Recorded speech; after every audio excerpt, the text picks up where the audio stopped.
Judul tema khotbah kita hari ini adalah Close to the King, dekat dengan Sang Raja. Coba bilang, dekat dengan Raja. Kita akan baca di dalam Markus 7, 24 sampai 30. Saya akan baca ayat yang genap dan kita semua akan baca ayat yang ganjil. Markus 7 ayat 24 sampai 30.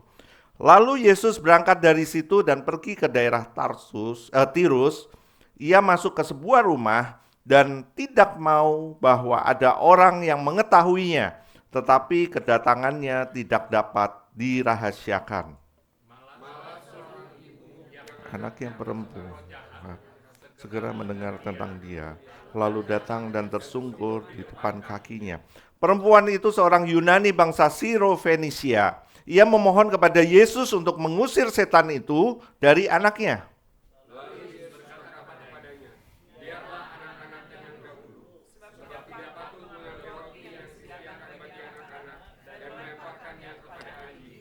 Tetapi perempuan itu menjawab, "Benar Tuhan, tetapi anjing yang di bawah meja juga makan remah-remah yang dijatuhkan anak-anak."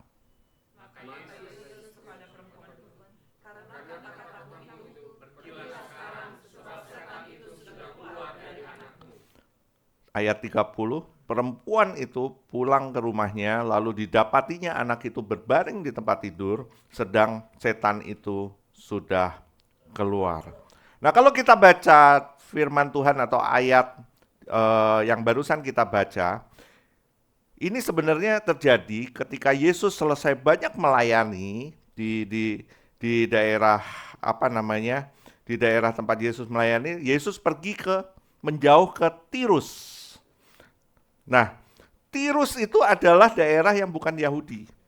Komunitas Yahudi tidak banyak di tempat itu, maka itu Yesus pergi ke Tirus. Kenapa? Karena Yesus juga manusia. Yesus juga manusia. Dia memang Tuhan 100%, tapi dia juga manusia yang punya kelelahan juga, capek juga. Jadi dia pergi ke Tirus untuk beristirahat sebenarnya. Tapi apa yang terjadi? Dilihat bahwa ketika Yesus ke Tirus, di situ Yesus tidak berhasil buat istirahat karena ada wanita yang datang. Siapa wanita itu? Wanita ini adalah wanita yang seorang bukan Yahudi. Nah, waktu itu Yesus fokusnya itu pelayanannya adalah ke orang-orang Yahudi. Jadi kalau kita baca firman Tuhan, kita mesti ngerti bahwa apa sih yang terjadi pada saat itu, pada zaman itu, pada periode itu. Jadi kita nggak bisa baca itu, oh yang terjadi saat itu juga terjadi hari ini. Beda. Nah, kita harus membayangkan apa yang terjadi pada masa itu. Masa itu adalah ketika Yesus belum mati di atas kayu salib. Nah, masa itu fokus pelayanan Yesus adalah kepada umat pilihan. Nah, umat pilihan itu adalah bangsa Israel yang notabene adalah orang Yahudi. Nah, wanita ini adalah wanita Siro-Fenisia, seorang yang bukan Yahudi. Kalau dia bukan Yahudi berarti dia seorang yang kafir.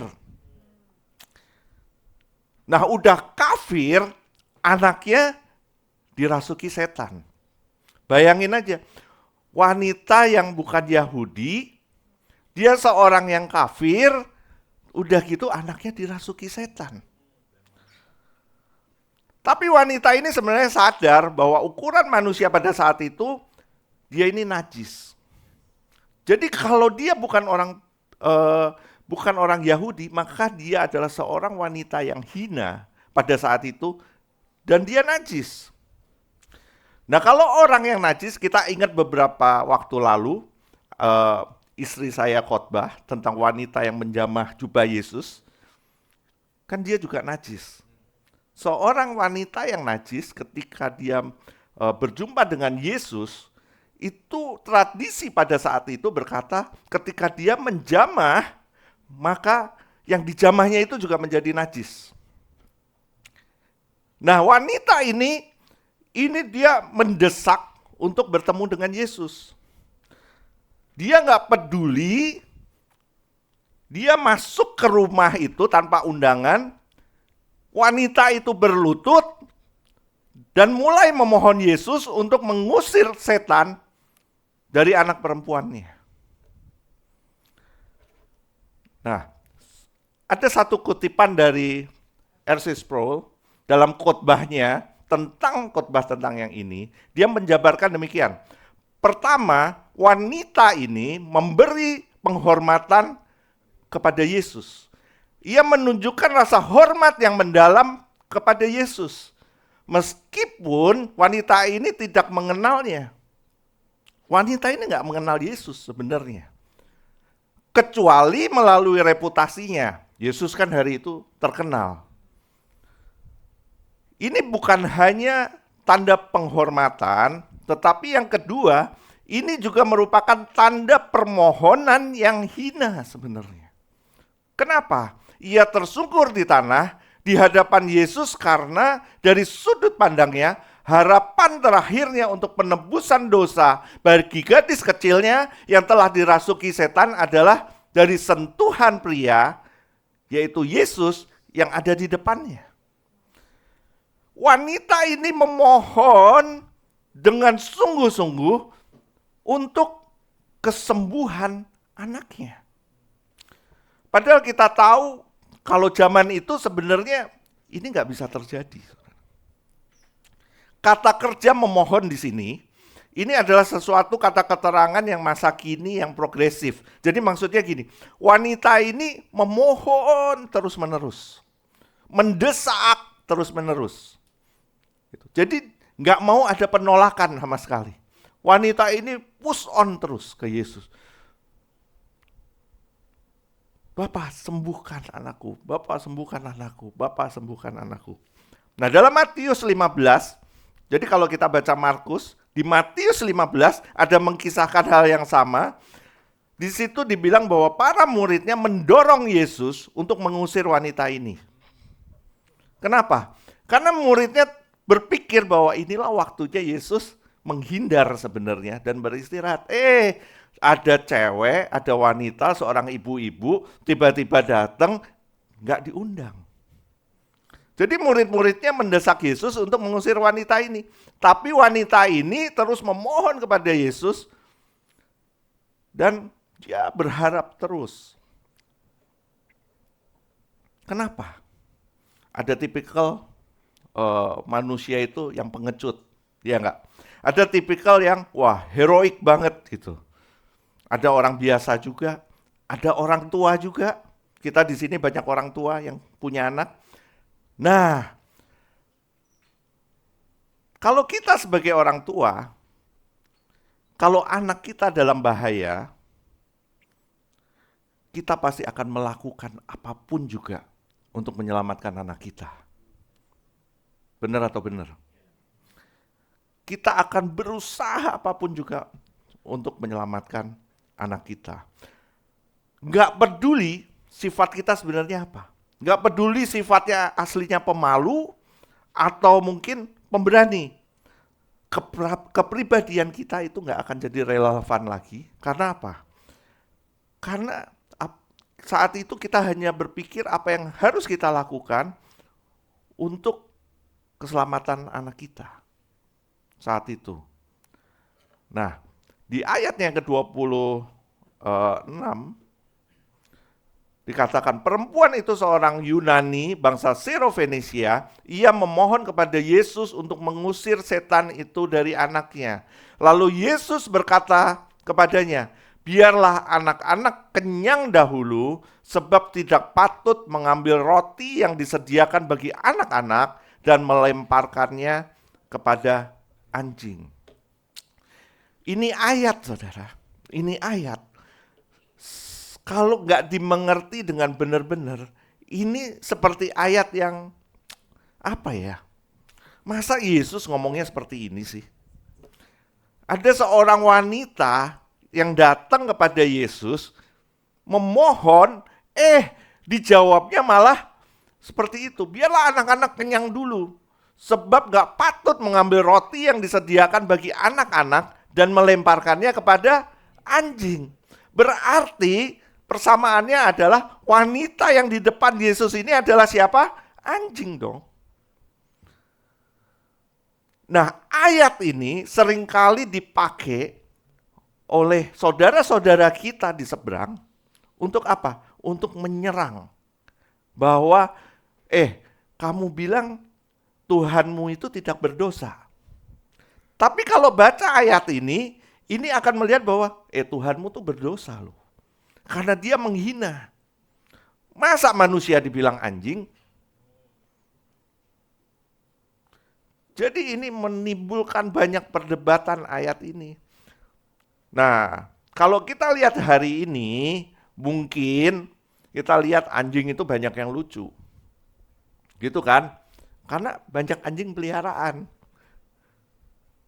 Anjing pudel kecil, wah dibawa tidur, gitu kan. Tidur seranjang dengan majikannya. Tapi hari itu, anjing itu tuh merupakan satu hewan yang sangat najis, sangat kotor. Kenapa? Karena anjing itu berkeliaran di mana-mana dan masyarakat hari itu nggak menyukai anjing. Karena kenapa? Anjing itu umumnya makan makanan sisa yang dibuang hari itu. Nah, bahkan anjing itu pada hari itu makan sampah dan bangkai dan makan bangkai. Jadi anjing itu adalah hewan paling najis dan paling kotor pada saat itu. Bahkan waktu Yesus khotbah di atas bukit, Yesus berkata gini, kami tidak akan melemparkan mutiara kami kepada babi, dan kami juga tidak mengambil apa yang kudus dan memberikannya kepada anjing. Kalau kita baca di Matius 7 ayat 6. Jadi anjing itu menurut tradisi Yahudi, anjing itu sangat najis. Tapi kalau kita lihat di ayat ini, sebenarnya kalau kita dalami lebih dalam lagi, kata anjing di sini sebenarnya adalah dalam bahasa Yunani, yaitu yang diterjemahkan dalam arti kecil. Sehingga yang Yesus bicarakan di sini adalah anjing-anjing kecil yang ada di meja makan di rumah seseorang. Dia menggunakan bentuk kata pengecil, kata yang sebenarnya berarti anjing kecil. Tapi biarpun anjing kecil, tetap anjing. Bayangin kalau Yose datang, saya kalau perumpamaan Yose aja. Yose datang, terus minta makan, terus saya bilang, enggak, makanan ini enggak layak buat anjing. Berarti Yose anjing dong. Gitu kan. Bayangin aja seperti itu. Nah, tapi juga gini loh, ada anjing-anjing kecil yang dibawa ke rumah untuk dipelihara hari itu. Nah, kalau kita lihat anjing-anjing kecil yang dipelihara, biasanya sang tuan rumah itu punya beberapa peraturan. Bener nggak? Kan ada misalnya gini nih, ada kolam ikan, terus seringkali ada tulisan dilarang memberi makan sembarangan kepada ikan. Gitu kan? Nah, kalau kita punya anjing yang kita sayang, biasanya tuan rumah juga punya peraturan terhadap anjing tersebut. Nah, biasanya pada umumnya peraturan pada anjing itu adalah pertama gini, tidak memberikan anjing makanan manusia, tapi memberikan kepada anjing makanan anjing. Gitu kan? Saya heran ada orang yang makan makanan kucing. Dog food dimakan, ada loh. Saking sayang sama anjingnya. Kebalik semua udah. Nah, katanya makanan anjing, khusus anjing itu bergizi, jadi itu cocok buat anjingnya. Tapi nggak semua orang mematuhi peraturan itu. Gitu loh. Banyak yang lalai, maka sang tuan rumah punya peraturan yang kedua. Oke, peraturan yang kedua apa? Jika kita lagi akan memberikan makanan manusia, jadi kan yang tadi pertama adalah anjing peliharaan tidak makan makanan manusia, tapi dia makan makanan anjing. Nah, tapi banyak yang lalai karena mungkin nggak beli makanan anjing. Akhirnya ya udahlah makan makanan manusia. Jadi kalau lalai, okelah kita memberi makanan manusia, tapi jangan sekali-kali memberikan dari meja makan. Kalau kita mulai memberi makanan kita dari meja makan, kita memberikan anjing makanan dari meja makan, mereka akan selalu mengantisipasinya dan akan selalu mengganggu kita. Jadi kita lagi makan, anjingnya di pinggir naik-naik atas meja terus. Karena kebiasaan sebenarnya. Lagi makan, kita kasih makan anjing. Lagi makan, kita kasih makan anjing. Tapi juga ada orang yang nggak bisa mematuhi aturan itu juga. Sehingga keluarlah peraturan nomor 3. Jika Anda harus memberi makanan anjing-anjing dari meja, setidaknya tunggu sampai makan malam selesai dan semua orang telah meninggalkan meja.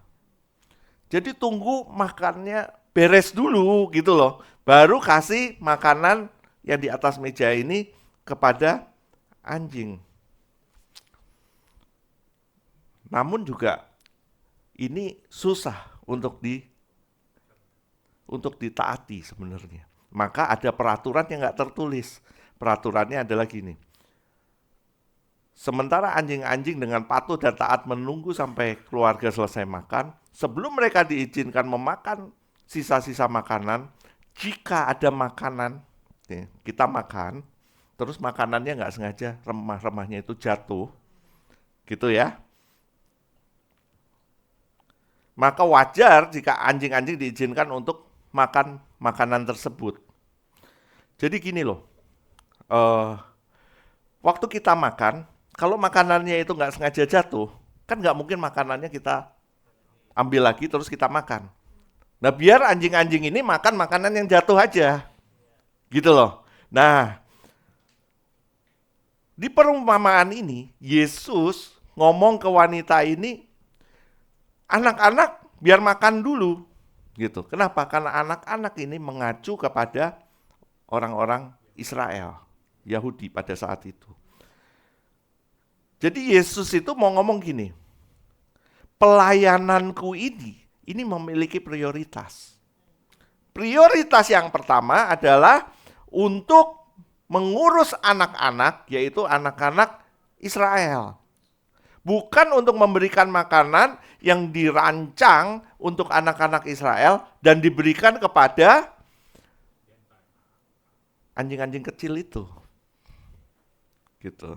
Nah, kalau kita melihat kisah ini, Yesus menjelaskan maksudnya gini, aku diutus hanya kepada domba-domba yang hilang dari umat Israel. Yesus memfokuskan pelayanannya bagi orang Israel dengan segala macam alasan. Dia diutus untuk menunjukkan bahwa orang Israel, dia adalah pemenuhan dari semua janji kitab suci, pemenuhan dari nabi, imam, raja, dan pemenuhan dari bait Allah.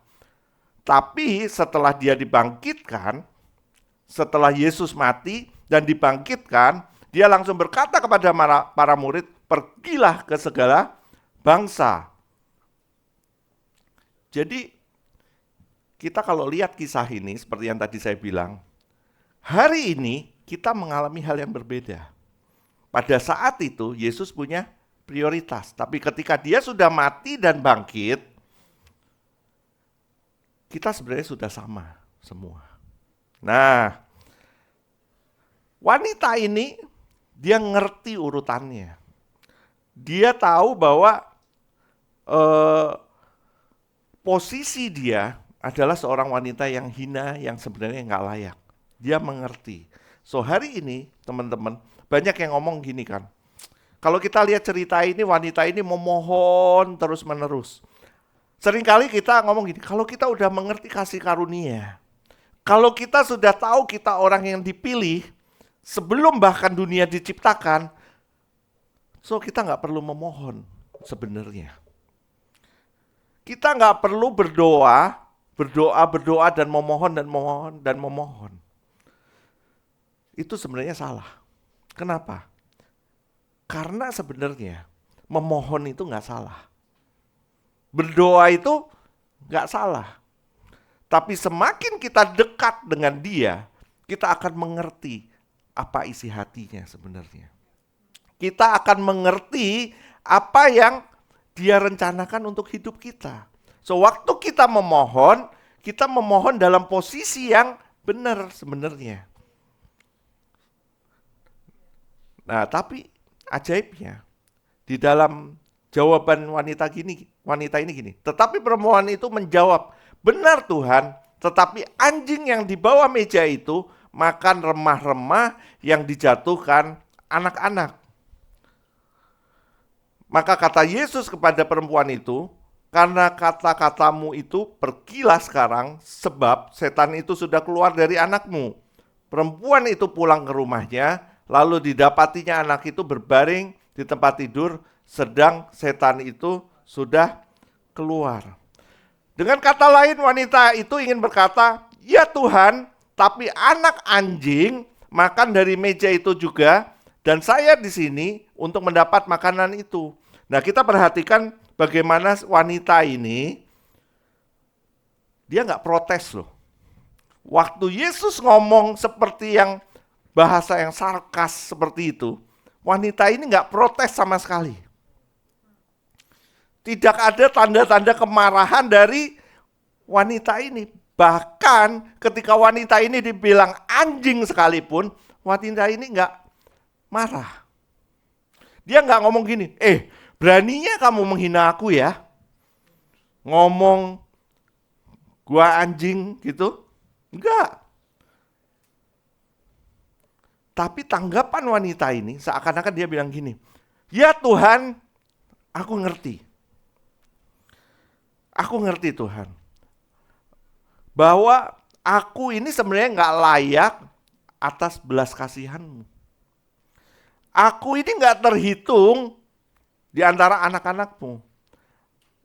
Dan aku juga nggak bisa melompat ke atas meja dan berpesta dengan mereka semua.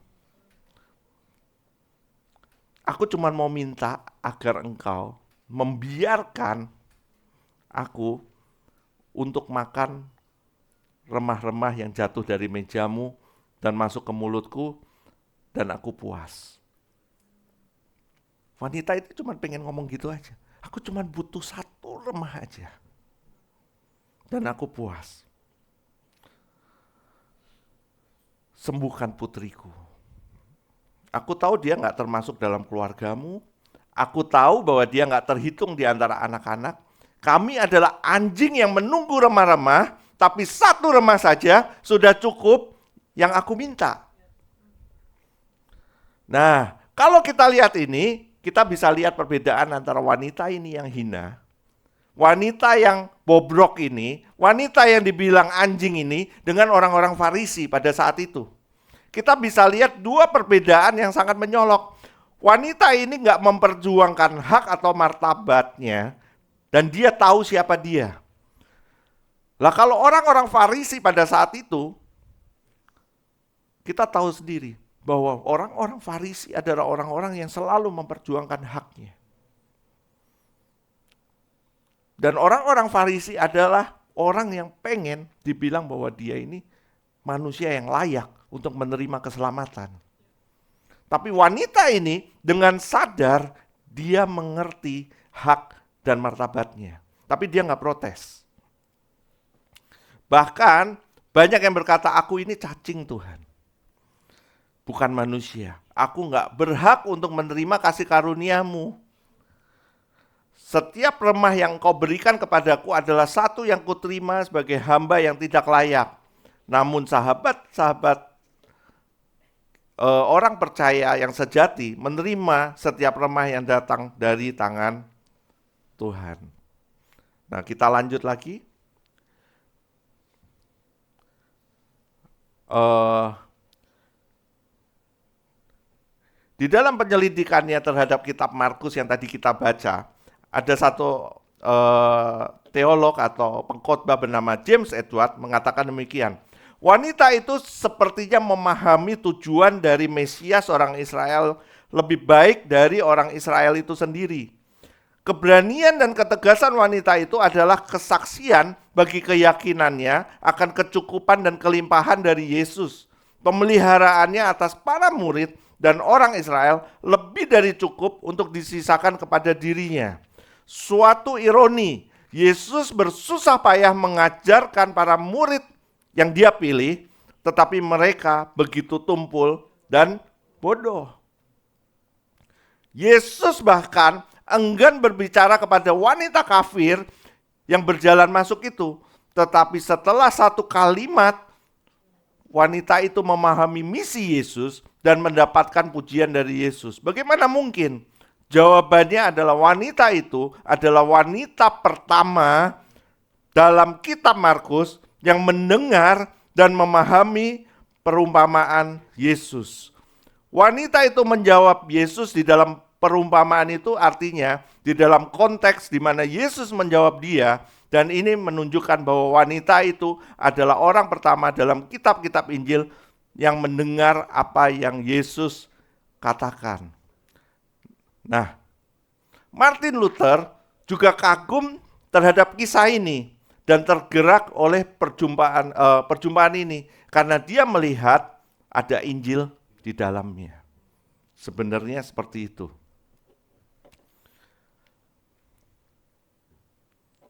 Wanita ini memahami Injil, yaitu apa? Dia berkata bahwa Anda lebih rusak dari yang Anda sadari sebenarnya.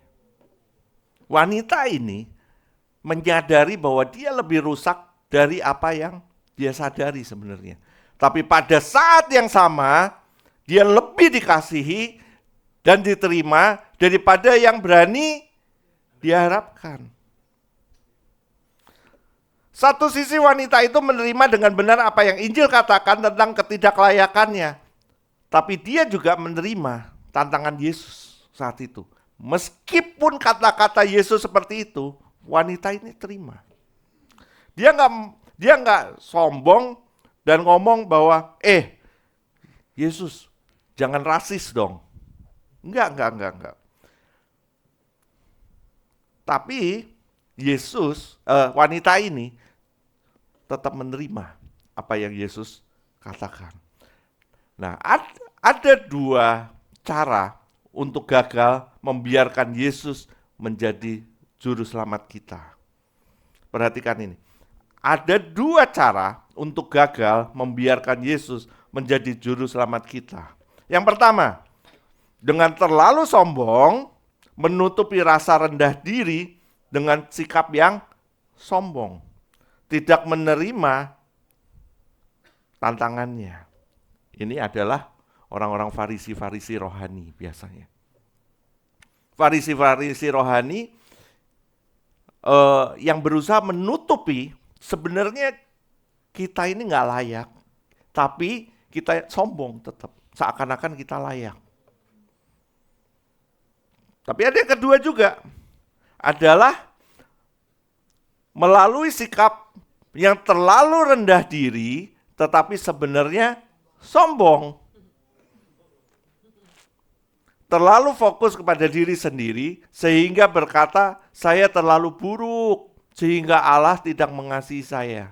Artinya, tidak mau menerima tawarannya. Jadi ternyata, ada loh tipikal orang seperti ini. Gitu. Dia menjual kelemahannya. Dia menjual ketidakberdayaannya. Tapi padahal itu sombong. Satu kali ini seperti gini, kalau saya umpamakan seperti gini. Ada orang yang saya kenal, dia punya duit, terus ditawarin pekerjaan apa? Ditawarin tanah untuk dia beli. Karena kita tahu dia adalah pemain tanah, gitu kan? Nah terus dia ngomong gini, oh, Pak, beli Pak tanah ini Pak. Tanah ini bagus loh, beli dong gitu. Orang ini merendahkan diri, ngomong gini, aduh, mana saya punya uang untuk beli tanah ini. Saya kan nggak punya uang sebanyak itu untuk beli tanah ini. Saya tahu sih ini tanahnya bagus, tapi saya nggak punya uang, saudara. Padahal orang-orang tahu orang ini punya uang. Jadi dia pengen seakan-akan dia merendahkan diri untuk ngomong bahwa saya ini nggak seperti yang kamu pikir. Saya ini banyak uang yang bisa beli tanah ini. Nah, di sini sebenarnya dia lagi sombong. Dengan dia ngomong bahwa, aduh, mana saya punya uang. Padahal dia punya uang. Dia lagi sombong, saudara. Supaya orang melihat bahwa, kan kamu banyak duit. Jadi kebalikannya. Orang jadi berpikir kebalikannya. Nah kalau saya nggak bisa nyanyi. Saya berusaha loh mau nyanyi. Tapi ya tetap nggak bisa. Gitu kan. Ya sudahlah. Beda. Nggak bisa dipaksain juga perumpamaannya. Nah ada satu lagi. John Newton, seorang pendeta yang pernah menulis surat kepada seorang pria yang sangat tertekan. Ini jadi ada satu cerita, ada satu pria tertekan banget. Kemudian pendeta itu menulis surat seperti ini. Anda mengatakan Anda tertekan oleh rasa bersalah dan rasa yang tidak berarti.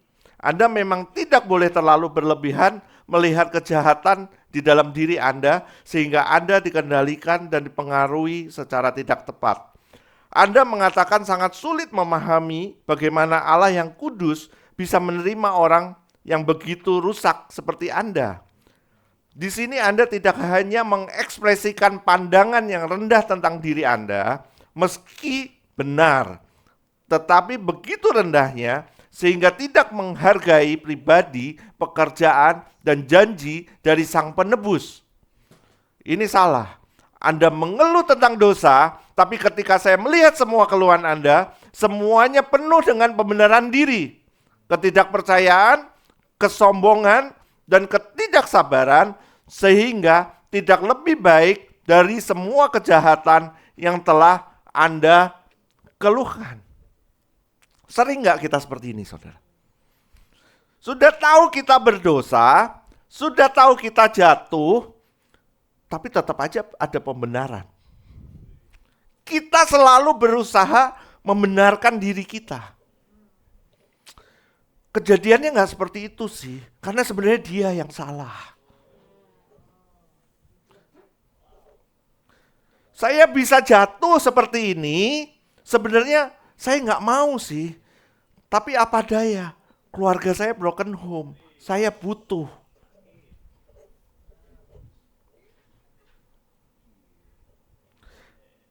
Saya butuh seks setiap hari. Saya pergi ke cewek lain. Kenapa? Karena istri saya nggak mau melayani saya. Tapi saya butuh itu.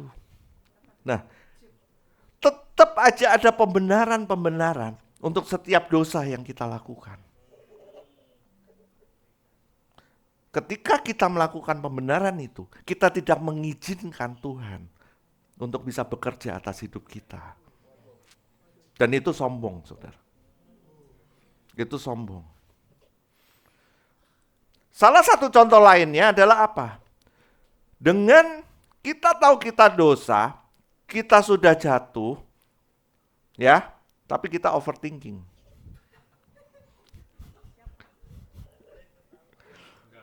Enggak, sekarang udah nggak overthinking. Udah beda. Overthinking, saudara. Membayangkan apa yang akan terjadi di depan, padahal peristiwa itu belum tentu terjadi.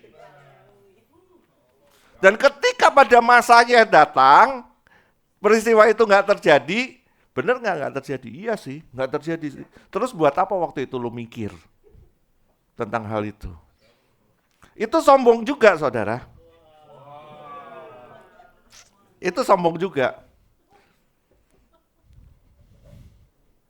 Nah, kabar baiknya adalah dalam limpahan belas kasihan dan kasih karunia yang datang kepada kita dari tangan Tuhan, meskipun kita seharusnya merasa puas dengan remah-remah, Dia, Tuhan, tidak pernah merasa puas dengan memberi kita remah-remah.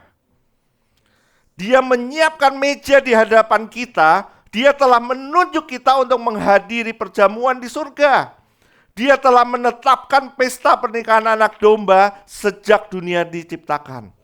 Dia telah memberikan kepada kita masing-masing yang ada di dalam Kristus Yesus undangan ke pesta itu, di mana kita tidak perlu lagi menunggu sampai makan malam selesai sebelum kita mendapatkan bagian kita. Perhatikan bahwa dalam perjanjian baru kita bukan orang Yahudi. Dalam perjanjian baru, kita yang bukan orang Yahudi adalah cabang pohon zaitun liar yang telah dicangkokkan ke pohon Israel. Dalam sejarah penebusan, kita adalah anjing-anjing. Orang-orang Israel adalah anak-anak. Tetapi karena anak-anak menolak pemberian Bapa kepada mereka, Bapa memberikan pemberian itu kepada kita yang awalnya kita tidak mempunyai hak atas itu. Apakah ada di antara kita semua yang menukar remah keselamatan ini dengan apa yang ada di dunia?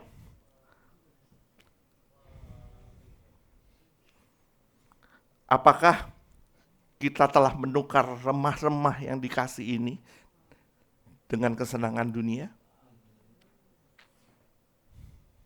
Remah itu adalah saat yang sama adalah mutiara yang sangat berharga. Dia memberikan kepada wanita itu, tapi dia juga memberikan kepada kita. Amin. Kita lanjut lagi. Lanjut ke Matius 7 ayat 31 sampai 37. Kemudian Yesus meninggalkan pula daerah Tirus dengan melalui Sidon pergi ke Danau Galilea di tengah-tengah daerah Dekapolis. Di situ orang membawanya seorang yang tuli, yang gagap, dan memohon kepadanya supaya ia meletakkan tangannya atas orang itu. Dan sesudah Yesus memisahkan dia dari orang banyak sehingga mereka sendirian, ia memasukkan jarinya ke telinga orang itu, lalu ia meludah dan ia meraba lidah orang itu. Kemudian sambil menengadah ke langit, Yesus menarik nafas dan berkata, Efata, artinya terbukalah. Maka terbukalah telinga orang itu, dan seketika itu terlepas pulalah pengikat lidahnya. Lalu ia berkata-kata dengan baik. Yesus berpesan kepada orang yang ada di situ, supaya jangan menceritakan kepada siapapun juga, tetapi makin dilarangnya, mereka makin luas memberitakannya. Mereka takjub dan tercengang dan berkata, ia menjadikan segala-galanya baik, yang tuli dijadikannya mendengar, dan yang bisu dijadikannya berkata-kata. Nah, di sini kita mesti sadar bahwa Yesus melakukan semua mujizat bukan karena dia perlu melakukannya. Yesus gak perlu melakukan mujizat buat kita, saudara. Tapi karena sebenarnya kita yang membutuhkan. Kita mesti sadar bahwa mujizat itu sebenarnya kita yang membutuhkan. Bukan Yesus yang perlu melakukannya. Tapi seringkali kita memaksa-maksa untuk Tuhan lakukan mujizatmu. Tuhan lakukan mujizatmu. Tuhan lakukan mujizatmu. Nah, kalau kita lihat di sini, tuli dan gagap dalam Markus ini, kan tadi ada orang tuli dan orang gagap. Dia tuli dan gagap. Menggunakan sebuah kata Yunani tunggal Moglilalos. Moglilalos. Nggak tahu benar, nggak tahu salah saya ngucapinnya. Tapi moglilalos. Kata ini tidak dijumpai di dalam bagian lain di Alkitab kecuali di Yesaya 35 ayat 5. Jadi Markus waktu menulis tentang tuli dan gagap, dia menggunakan kata ini, dan kata ini tidak dijumpai dimanapun juga, selain di Yesaya 35 ayat 5. Nah kalau kita baca di Yesaya ini, Yesaya 35 dikatakan gini, kuatkanlah hati, janganlah takut, lihatlah Allahmu akan datang dengan pembalasan dan dengan ganjaran Allah. Ia sendiri datang menyelamatkan kamu. Pada waktu itu, mata orang-orang buta akan dicelikan dan telinga-telinga orang tuli akan dibuka. Pada waktu itu, orang lumpuh akan melompat seperti rusa dan mulut orang bisu akan bersorak-sorai. Ini adalah ayat yang sama, kata-kata yang sama, yang di-copy paste oleh Markus, digambarkan di dalam kisah orang tadi. Kalau mau disimpulkan, sebenarnya Markus pengen berkata gini, Anda melihat orang bisa melihat, Anda melihat orang tuli mendengar, Anda mendengar orang bisu bisa bersorak-sorai, sebenarnya Allah sudah datang. Seperti yang dijanjikan di Yesaya 35 ini, Yesus Kristus adalah Allah yang sudah datang untuk menyelamatkan kita. Yesus itu adalah Sang Raja itu.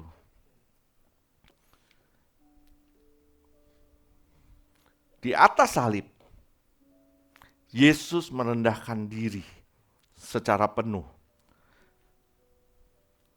Di atas salib,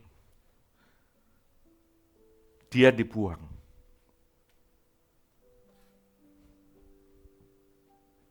Yesaya berkata akan datang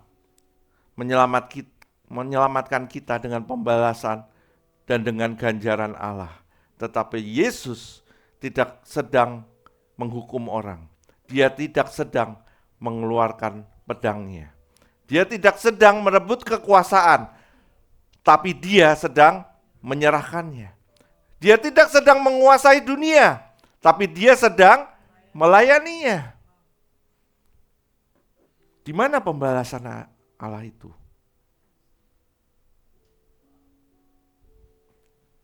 Dan jawabnya adalah, dia tidak datang untuk membawa hukuman Allah. Dia datang untuk menanggungnya. Dia menanggungnya di atas kayu salib. Di atas kayu salib, Yesus merendahkan diri secara penuh. Di atas kayu salib, anak Allah dibuang. Dibuang dari perjamuan tanpa remah-remah, agar kita yang bukan anak Allah bisa diadopsi menjadi anaknya.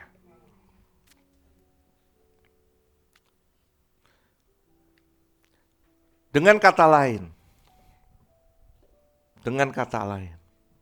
Sang Anak, Yesus sendiri telah menjadi anjing, agar kita bisa menjadi anak-anak yang menikmati makanan lebih dulu di setiap meja perjamuan. Dan karena Yesus merendahkan dirinya seperti itu kepada kita, sekarang kita tahu mengapa kita bisa datang kepada Dia.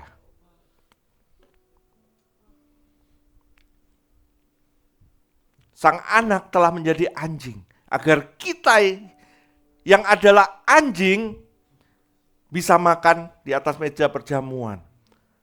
Dan dia menjadi bisu di atas kayu salib, agar mulut kita bisa dibebaskan untuk menyebut dia sebagai Raja. Jangan berpikir Anda terlalu rusak sehingga tidak bisa dipulihkan lagi. Jangan terlalu sombong menerima apa yang Injil katakan tentang ketidaklayakan Anda. Dan jangan terlalu remuk untuk menerima apa yang Injil katakan tentang betapa Anda dikasihi. Karena salib menjadi tanda pertukaran yang Allah lakukan antara anaknya, Yesus, anak yang sangat dia kasihi, dengan keselamatan kita semua, umat manusia yang sebenarnya nggak layak ini. Di atas kayu salib, dia yang berharga menjadi tidak berharga, supaya kita yang nggak berharga ini beroleh keberhargaannya, sehingga kita menjadi berharga. Di atas kayu salib, dia yang memiliki segala sesuatu, dia yang kaya raya, dia seorang raja di atas segala raja, menjadi seorang yang hina. Untuk kita semua yang sebenarnya hina pada hari ini, untuk beroleh kekayaannya, untuk beroleh makanan di atas hidangan raja itu, bersama-sama dengan raja. Di atas kayu salib, dia yang sebenarnya hidup, rela mati buat kita yang sebenarnya mati, untuk beroleh kehidupan yang kekal itu.